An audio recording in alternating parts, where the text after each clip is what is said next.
Thanks for giving me the opportunity to make this presentation. Thanks to Pepe. So I'm Takis Benos. I'm from the Department of Computational and Systems Biology on the University of Pittsburgh. So I'm gonna tell you today a little bit about the things that we do as part of the Center of Causal Discovery, but also things that we do in my group regardless of that.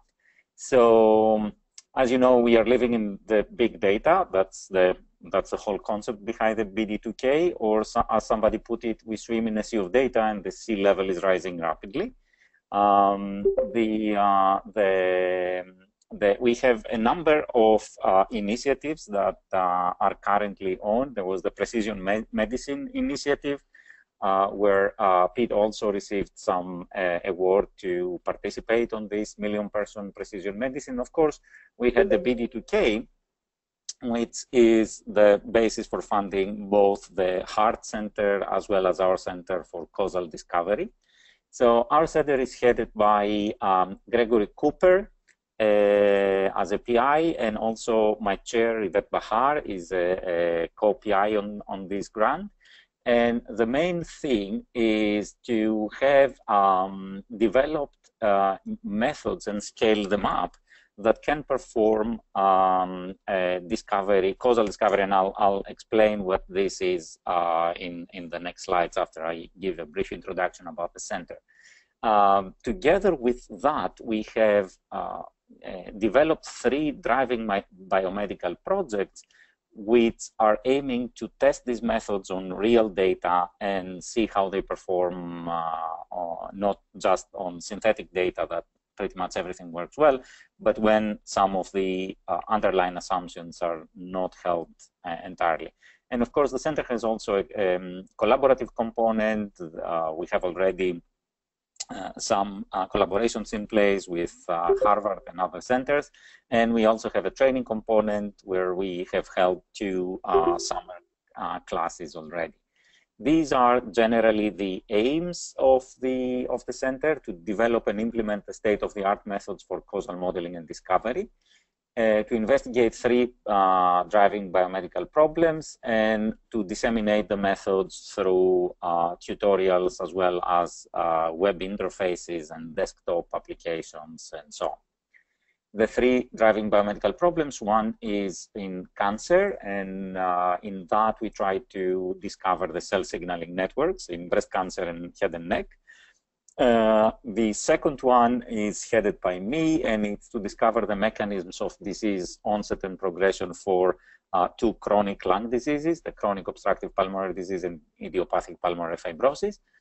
And the third is to discover the functional connectivity on different regions of the brain using fMRI data, functional MRI data.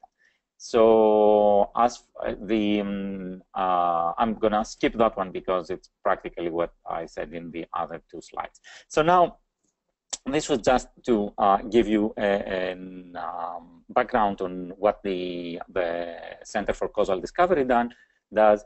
Now, regarding my group and general, I guess, the whole BD2K and all these precision medicine initiatives, what they would like to have practically is to, by starting from data, to be able at the end to stratify the patients, to give personalized therapies, different drugs or different doses depending on the patient's background, history, tests, and so on. So there are many steps that one can take through this way.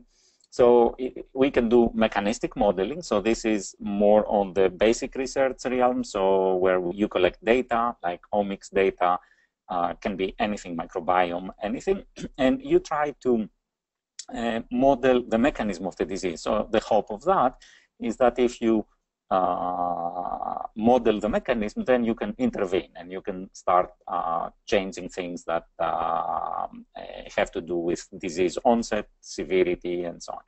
In more practical terms, though, what these methods that I'm going to describe you can be used is to do disease diagnosis and prognosis, or sub-disease identification, and also to test the drug efficiency, make some risk assessment, and so on the the patients.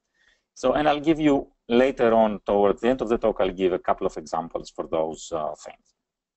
So let's see now what types of data we collect generally here. So we have in the clinical data can be demographics, like gender and age and so on. Family history, patient's history on different diseases, the patient status, smoking, exposure to harmful components in the air or in the workplace, and so on.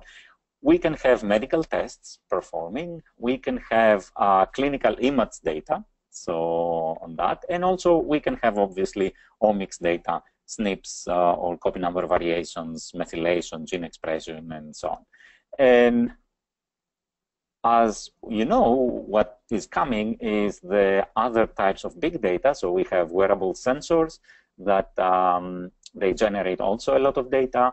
We have Google experimenting with a contact lens that can measure blood glucose in real time practically. And that will also add some time dimension on this big data. The future, we don't know exactly what it be, but we already know that there are some projects that they try to mine the Twitter or Facebook feeds that we have. We have smart TVs and smart refrigerators. We have Google Glasses and so on. It's not clear how we can use this data to medicine yet, but I'm pretty sure as things are going on that they will also be a source of useful information for disease management and monitoring of progression and so on. So the fundamental question on all this is how, given all this data, we will be able to make informed-based suggestions that will improve the quality of life for patients and non-patients. I say non-patients because I guess that many people can walk around and they don't necessarily realize what condition they have, especially heart disease patients and so on, until something catastrophic happens. But there might be ways to identify these kind of things earlier on if we analyze the data in a nice way. So the main challenge then is how to bring all these different data types together to find the causes of a phenotype, and we can define the phenotype as we want.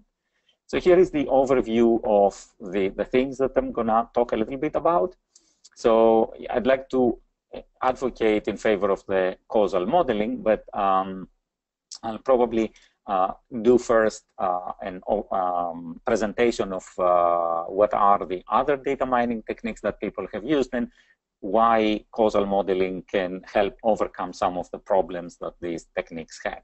So let's start with the correlation-based methods. That's very easy. They are simple and very attractive.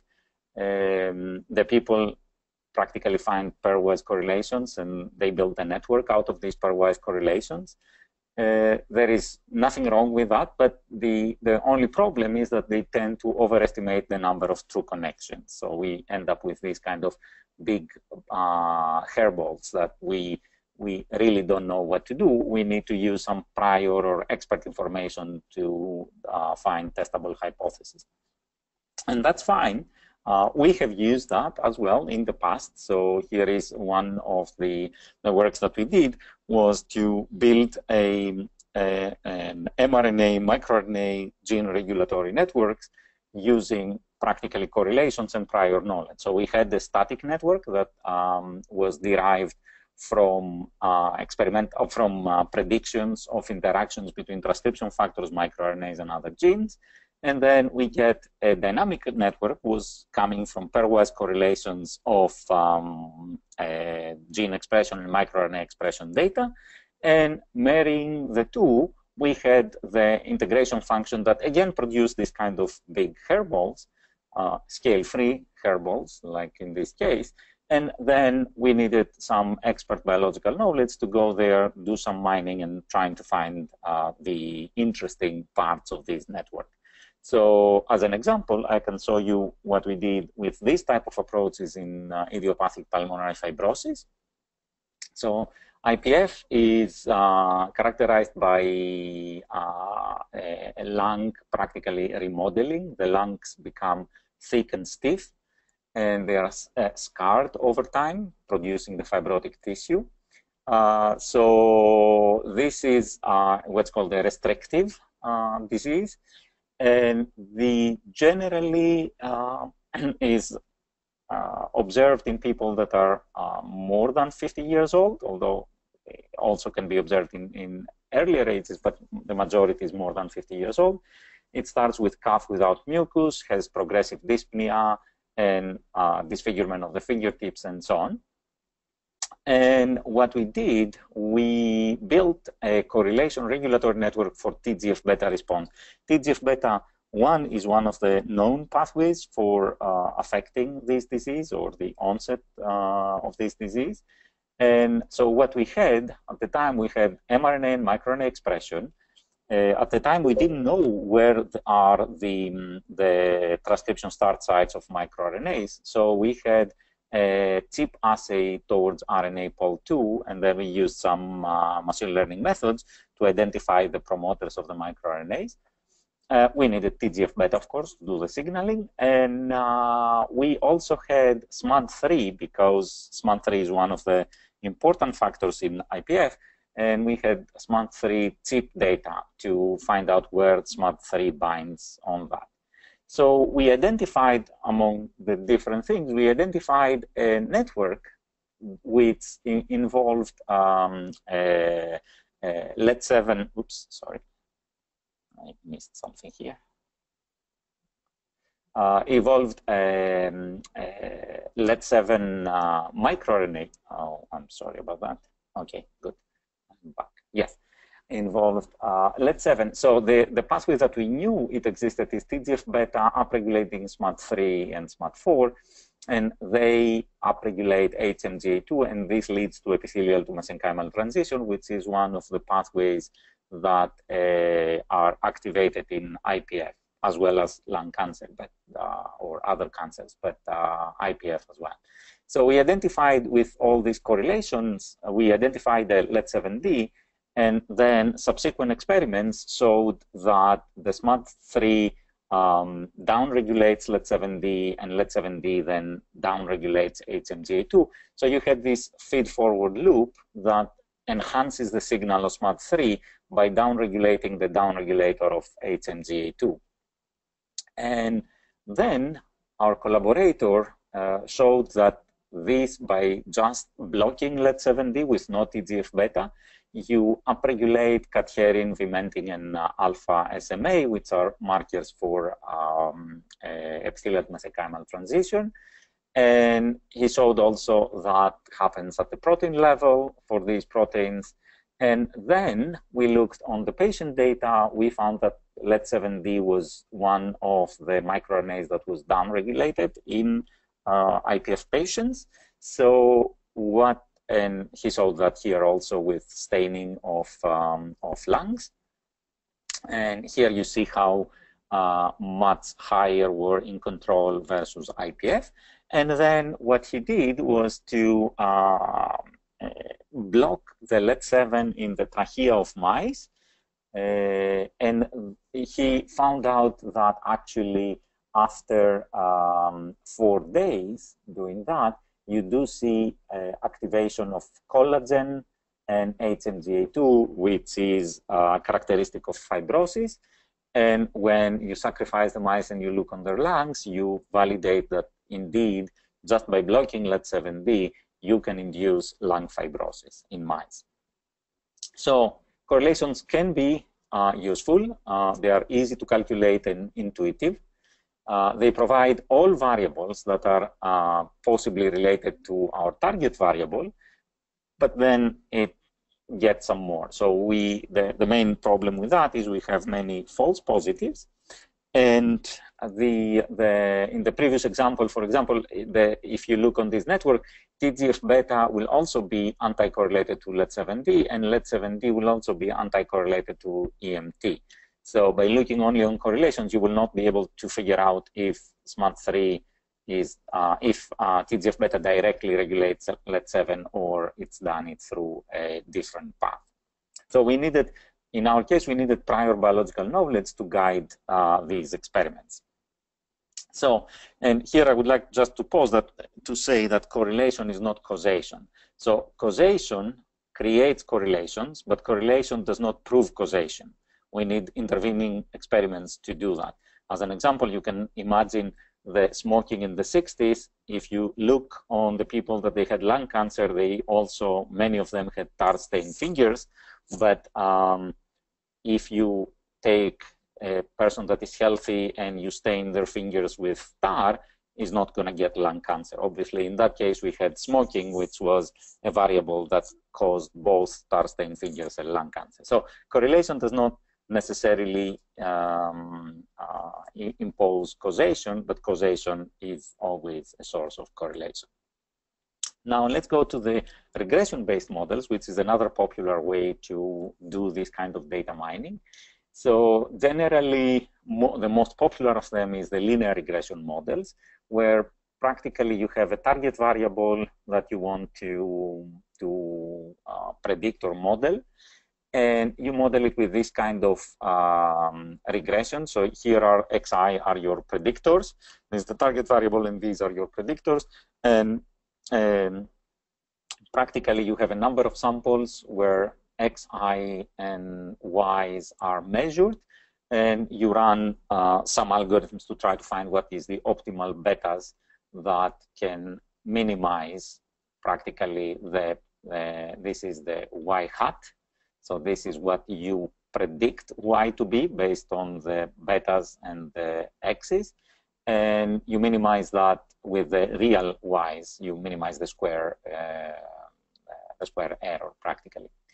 A small variation of that is what's called the lasso regression, where you try to select now, not if you have 20,000 genes as x's, you don't want to look on every little contribution that each of them you have. So you have the lasso regression where you impose some penalty for the betas. So in that way, you enforce the betas, the small betas, the genes that do not contribute very much to your phenotype, to set up to 0, so the total sum will be smaller than delta. Right?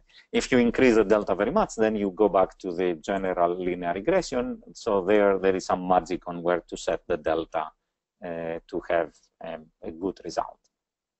So the linear regression is also interesting because you can add confounders like age, smoking status, and so on in models which called linear mixed effects models, and they have been used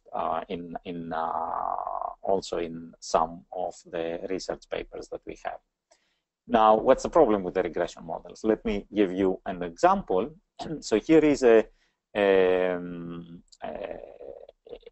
older paper, 1984, where they were looking for dependence between political exclusion and government repression as it is related to foreign investment and some other variables. So this was from, I forget now which countries, but some countries in Africa, and they wanted to see how these things are correlated, the foreign investment, how does it affect the political freedoms, and so on. So if you run correlations, you find the correlations you expect. So here we have P is political exclusion. So you see that political exclusion, or repression if you want, is negatively correlated with the foreign investment, negative correlated with energy consumption, which was taken as the economic development index. The more energy you consume, the more developed you are. That's the general idea.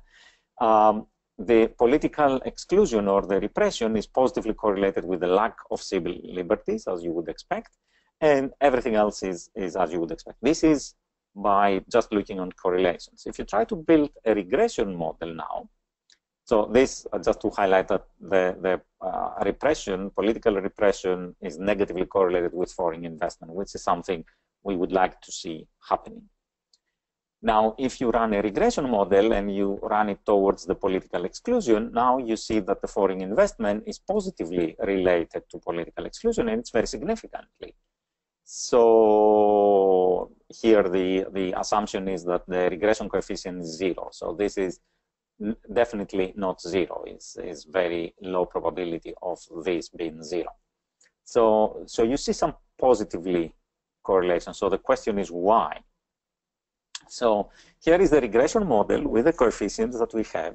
So you try to find out how each of those variables contribute independently to political exclusion.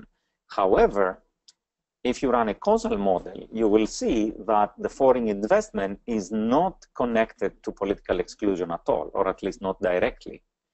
What happens is that the development, the energy consumption is affecting how developed a country is affecting the foreign investment, as you would expect, and also affecting the political exclusion. That it might be opposite way, the arrow here, but let's not worry about the directionality right now. The main point here is that we don't have this kind of edge.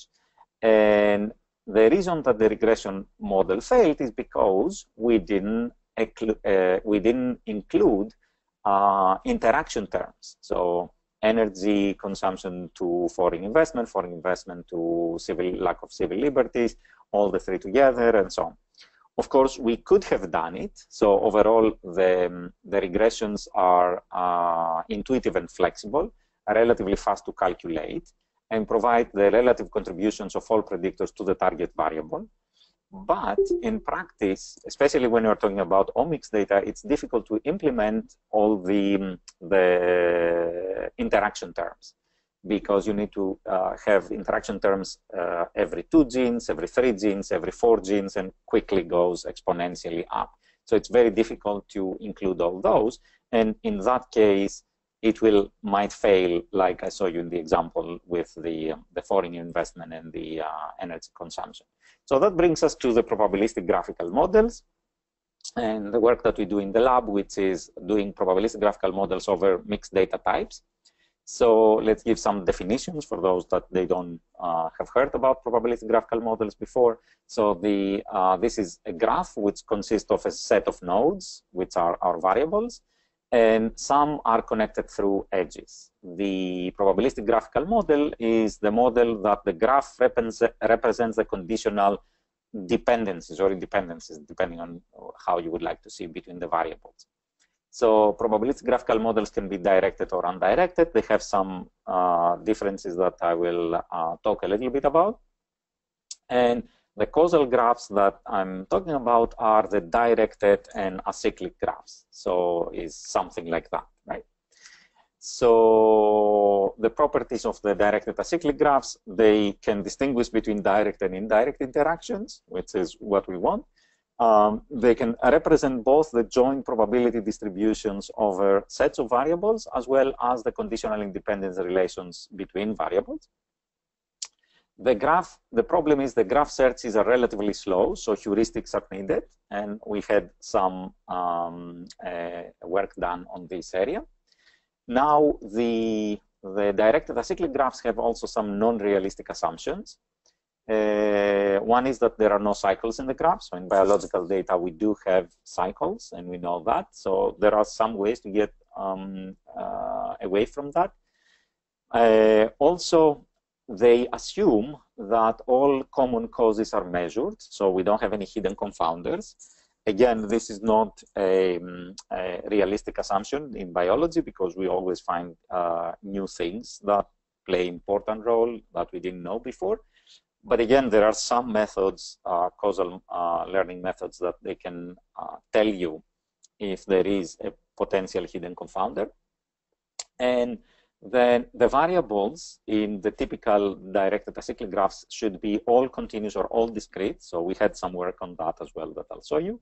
And then all continuous variables should be normally distributed. So that's the kind of properties that we have. So it's a model, and essentially, as we know, all models are wrong, but some are useful. And I'll show you some examples later in the talk.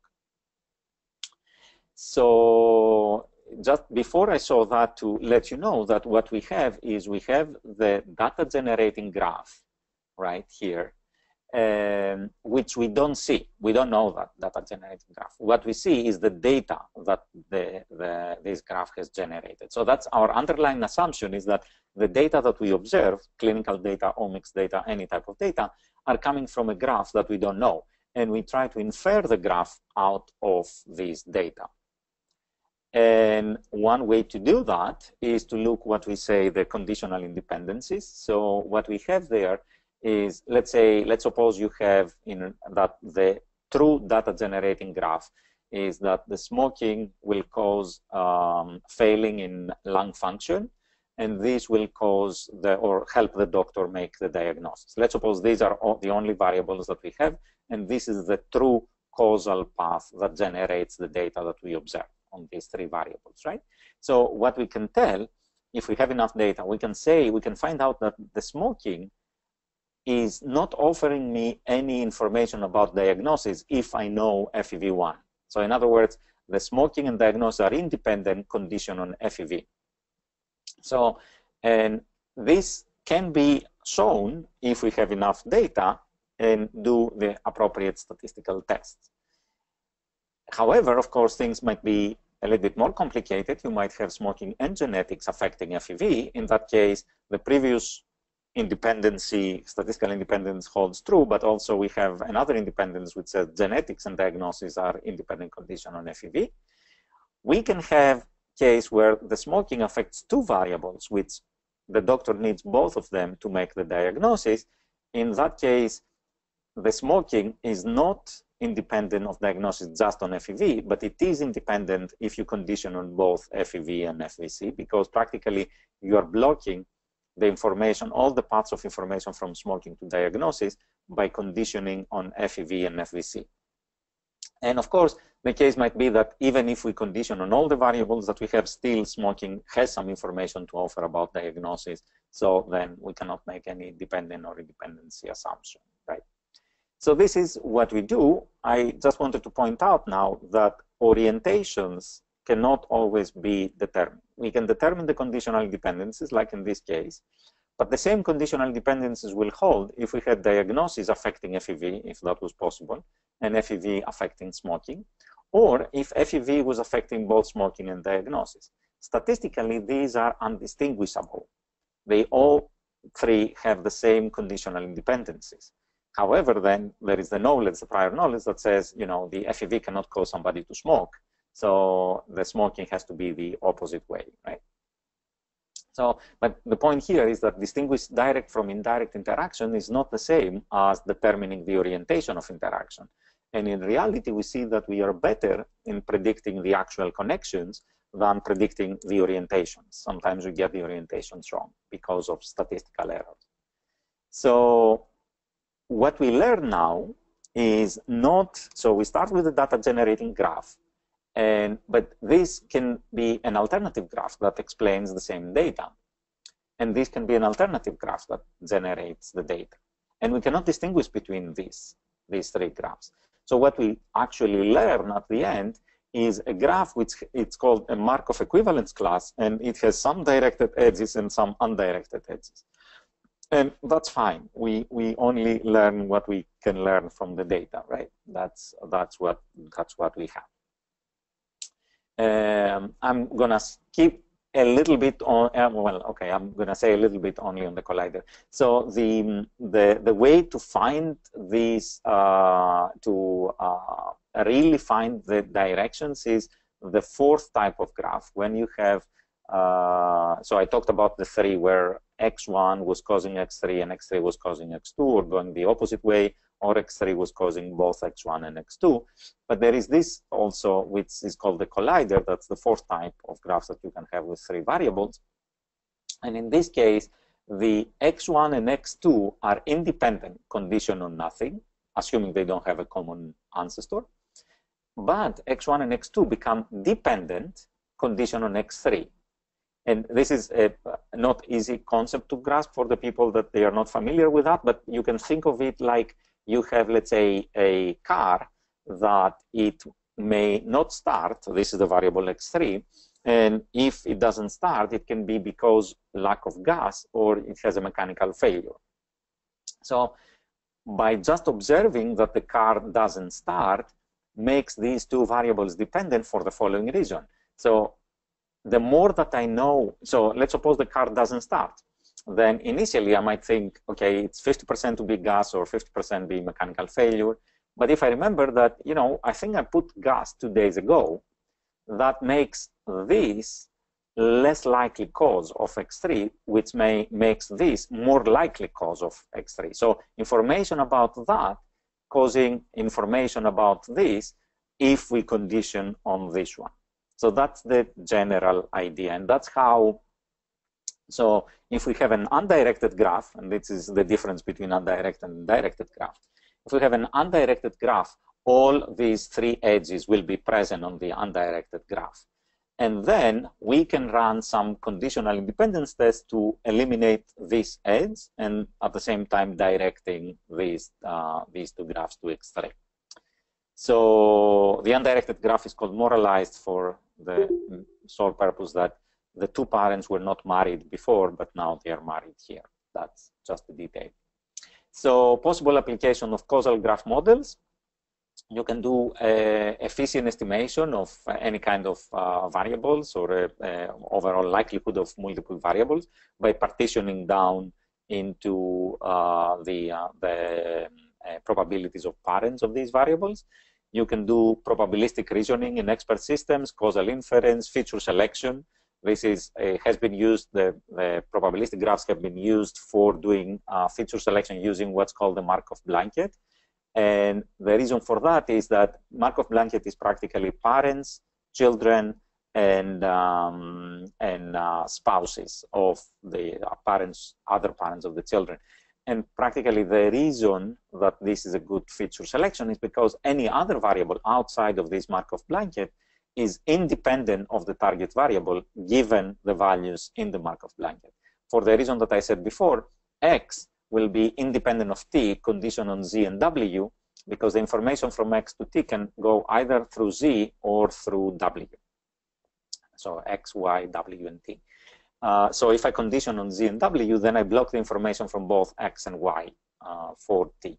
So this is the variables that I can, so the idea is that once I learn the whole network, then what I can do is I can build classifiers of every variable in the network by looking on the Markov blanket that is surrounding this variable.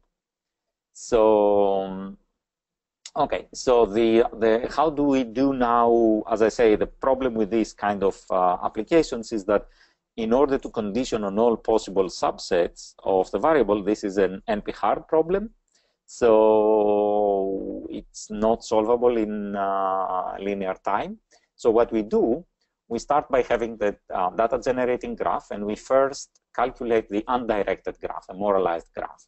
We know that it will have some additional edges, but then we go on the second step, because this undirected graph can be learned very fast. We can go on the second step where we learn the Markov equivalent class. Now we do all the conditional independence tests, but now we have fewer variables. For every variable here, we have fewer variables to do the conditional independence test on. So for example, for this one, we only have to do 2 alone, 7 alone, and 2 and 7 together. For 4, we need to do 2 alone, 7 alone, 5 alone, 3 alone, and all the combinations of those. So it's significantly less tests that we need to do, and that's why we can learn quickly the structure, the directed structure. Now, so in that way, we can take any type of data, like omics data, patient data, and do this data integration through our method MGM, mixed graphical model, find the skeleton, orient the skeleton, and once we have the network, we can use it to do biomarker selection, patient stratification, molecular pathways, anything depending on the use and the data that we use to learn the network. So how do we do it now over mixed data? So first we learn the undirected graph using a method by Lee and Hasty. And practically this method is using, so this is the actual likelihood, which is nothing more than the regressions on the, likelihood on the continuous variable. This is continuous to continuous, this continuous to discrete, and this is discrete to discrete. But this is not tractable because the log z is the partition function is difficult to calculate. So what Lee and Hasty did was to calculate the pseudo likelihood instead, which is practically for every variable, you do the regressions on all the other variables, continuous and discrete, taking this kind of approach here, calculating the pseudo likelihood from there. So then they estimate the parameters by doing the equivalent of the lasso regression, if you want. So you have the lambda that wants the sum of the parameters to be somewhat small, and you can control the lambda, you can control the sums here. And they find the optimum lambda by doing cross-validation. So we did some changes on the algorithm initially. So we found out that it's better if you do 3 different lambdas and also UI. And the different lambdas are, one is for continuous to continuous edges, the other is continuous to discrete, and the other is discrete to discrete. And also, instead of cross-validation, we did a new approach, which we call it steps. It's based on a previous subsampling approach developed by Larry Wasserman at Carnegie Mellon, which was for 1 lambda and for continuous variables only. So we expanded it to 3 lambda and mixed data types. So this is the rationale for, actually, I'm gonna skip this one. So just to show you a little bit on what we do with the different lambdas. So this lambda is optimized to find the best Matthews correlation coefficient between the observed data and the predicted data.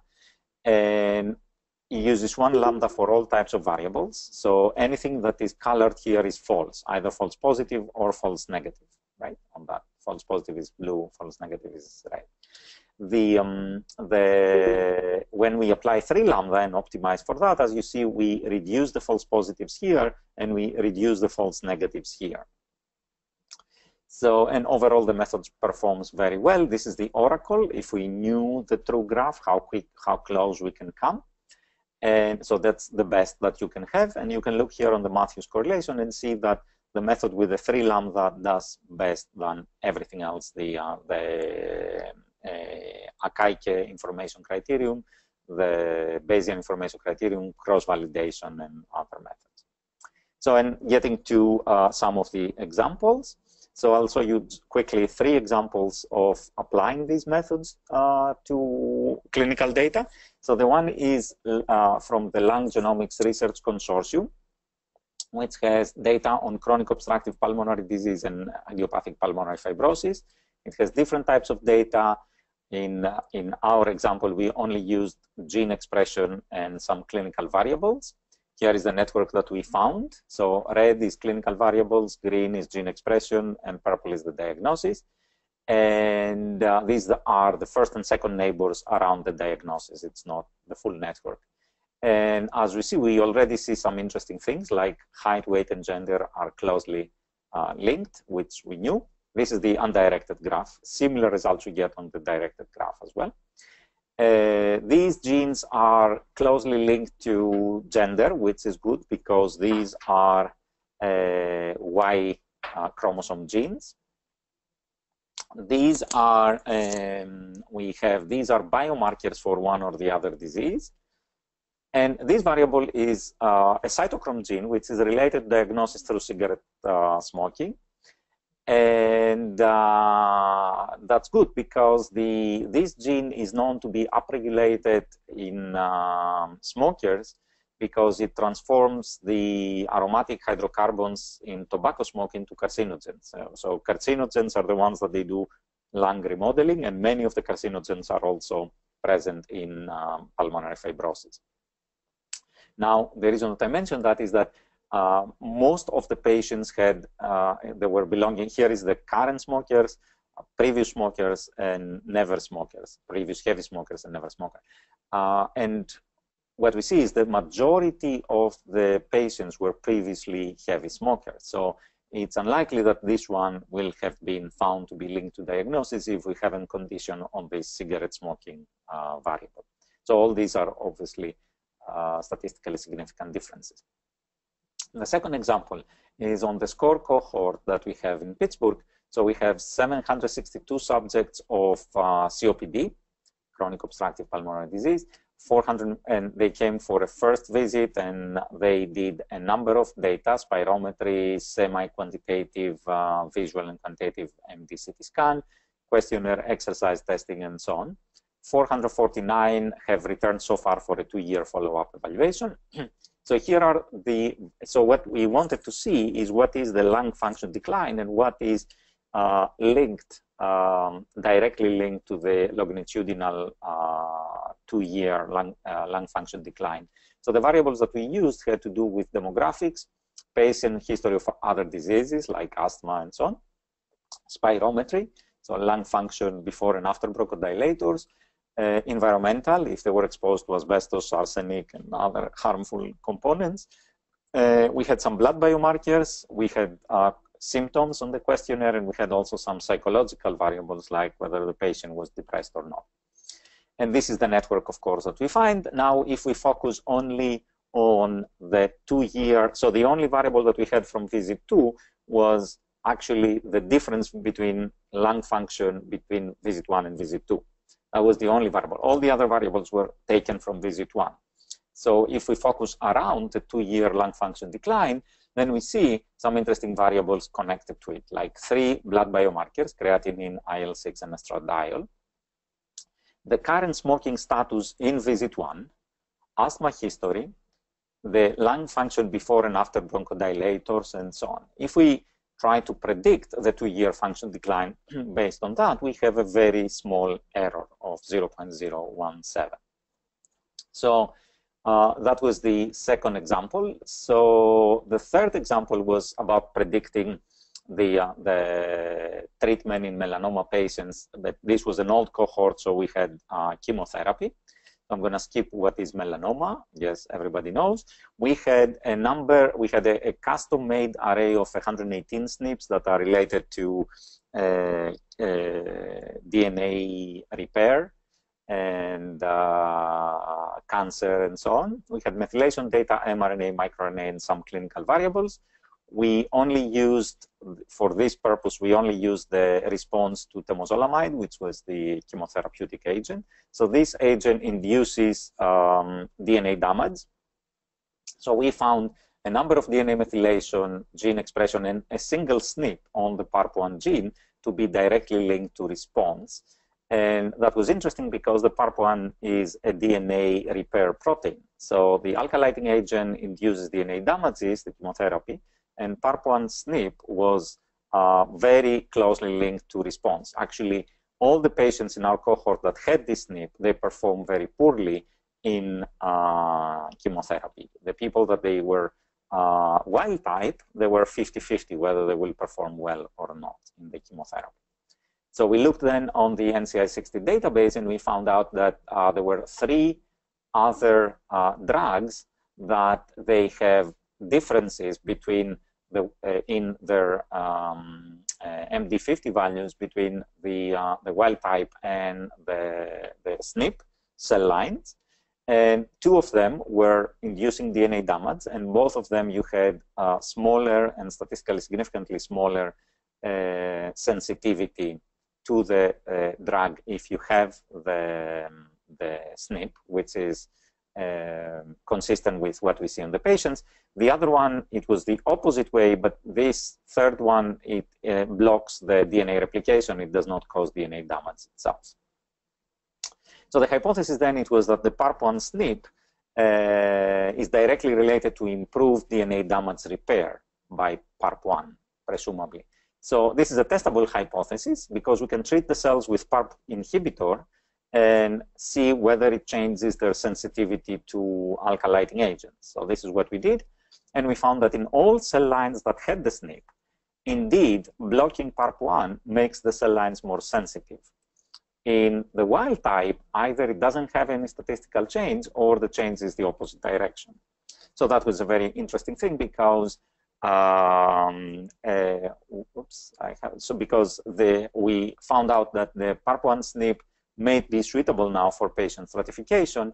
If somebody, for chemotherapy, if somebody is a carrier, then we may suggest a combination therapy with the FDA-approved olaparib, which is a PARP1 inhibitor, If it's wild type, then we should not give PARP1 inhibitor because it's not going to change things or will do the things worse. Of course, this is only if this is validated in the clinic. We have some ideas why. I'm going to go quickly through that because I don't want to take up all the time. But practically, PARP1 has two zinc finger domains that they are recognizing the DNA damage, but also communicating with the proteins that they do the DNA repair, recruiting the other proteins to do the DNA repair. And practically, our SNP is here, but it is in linkage disequilibrium with two SNPs, in perfect linkage disequilibrium of one, with two SNPs in the promoter of the gene that are overlapping with sites of CTCF and MAF and other cancer-related transcription factors. So this might influence the expression of the PARP1. And keep in mind now, higher expression might mean that you do the DNA repair much more efficiently. And also it is associated with a perfect linkage disequilibrium with a SNP downstream, which is very close to a splice site. And if that's true, then it will create a truncated protein that contains only zinc finger 1. Now, zinc finger 1 has been shown to be involved in higher cytotoxicity. Sorry, so zinc finger 1 is, let me see, what was the things that I forgot there. So added in vitro, so there are two things. So one is that the zinc finger 1 is essential for DNA automodification activity, and added in vitro can restore activity of the protein itself. But also added with PARP1 enhances PARP1 trapping. So PARP1 trapping is you have the PARP1 going to the DNA lesion, but then it cannot start the DNA repair if you have the PARP1 inhibitor, and then it stays there, and as a result, you kill the cells. And that's why one of the ideas now we have is, so we either these SNPs are enhancing the PARP1 itself. So then on the clinical data, you start with more PARP1 and you can repair the DNA better. But then if you add PARP1 inhibitor, now you have more PARP1. More PARP1 goes to the DNA lesions, and then it's trapped there with a PARP1 inhibitor. And that can explain these results that we had. And the other hypothesis is you have the smaller form of PARP1, which by itself can cause more lethality after the PARP1 inhibition. So these were the summary of what I described now on this part of the talk about the mixed graphical models can identify the causal relations in heterogeneous biomedical data. Mixed graphical models can be used for integration of heterogeneous data and for selection of biomarkers and conditional biomarkers. And the PARP1 SNP may be suitable for patient stratification and deciding optimal therapeutic intervention. So it goes more to the precision medicine that we talked in the beginning. So here are the collaborators that we had, the people that worked on the project and my wet lab collaborators. The funding, we are thankful to BD2K folks for the center, and also I have two other grants working on developing methods and apply them to IPF progression, some patent disclosures, and that's all, and I'll happy to take any questions if you have.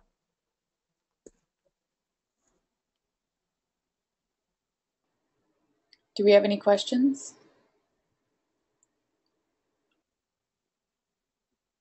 This is Andrew, so I'll start. So thanks, fantastic presentation. Thanks in particular for that gentle introduction. It's very educational.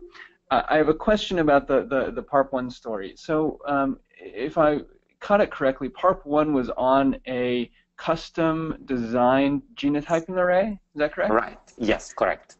So if you didn't have that custom, presumably the design of that custom array, an inclusion of PARP1 reflected some prior knowledge about PARP1 and its likelihood of participation. Correct. This array was made taking out SNPs of genes that are involved in cancer pathways, in DNA repair pathways. So PARP1 was part of the DNA repair pathways, and a few other parts. That was before I jumped into the project. So I don't know the details of how this array was designed, but I know for sure that it was a selection of genes, so SNPs that are on genes that are involved either in melanoma or in cancer or in DNA repair and a few other categories. Got it. So I guess my question would be, if you actually had genome-wide data, right, a full genome-wide genotyping array, or even whole genome sequence, we will be in trouble. Okay. So yeah, but is that the question that you wanted to ask? Yes. Would you have been able to fish out PARP1? Right. So in that way, probably yes, based on the data, because all the persons, all the people that they had this will all responding very badly. But generally, you are absolutely right. There is a problem on how to select this data. Even if we make these algorithms very fast, there are issues on running on 2 million SNPs, for example, right? That we have a whole genome array, or even if we run it on whole genome sequencing, is even worse, right? So we have an issue there because we have both the volume of the data is very high, and usually you don't get like 10 million patients or 20 million patients, records to have some statistical significance. So what we do in these cases is to try to pre-select variables that are more likely to play a role into the phenotype that we want. So how do we do that? We can do it completely agnostically. So we can do, let's say, highest variance, and we pick up the 500 most highly variant SNPs. Or we can do it more targetedly. So we can say, okay, I'm gonna run and try to run, let's say, lasso regression or some other kind of feature selection method for my 2-3 clinical variables of interest. And then I will make a union of all these variables, and I will run my causal modeling to try to find what are direct connections and what are indirect connections. And I can do it with feature selection, I can do it with pairwise correlations, I can do it with any kind of method for selecting the more credible kind of variables that I have, right? Does this answer the question? Yes, I think so. Thanks, very useful. Yeah, sure. Hey, Pei. I just want to thank Takis on behalf of our entire center for your very insightful and informative lecture. I hope this becomes the official point that our centers and with your team and as well as Greg's team could officially collaborate. And there's another lecture that Takis is going to give later today, as invited by Alex Hoffman at QC Bio. So we're all looking forward to that lecture. Again, we'll try to record it, and if any other members of our center is interested, you could also have a peek on the second lecture. Let's join together to thank Takis again. No, and I thank you for inviting me. It's a pleasure to broadcast these things that we do in the Center for Causal Discovery.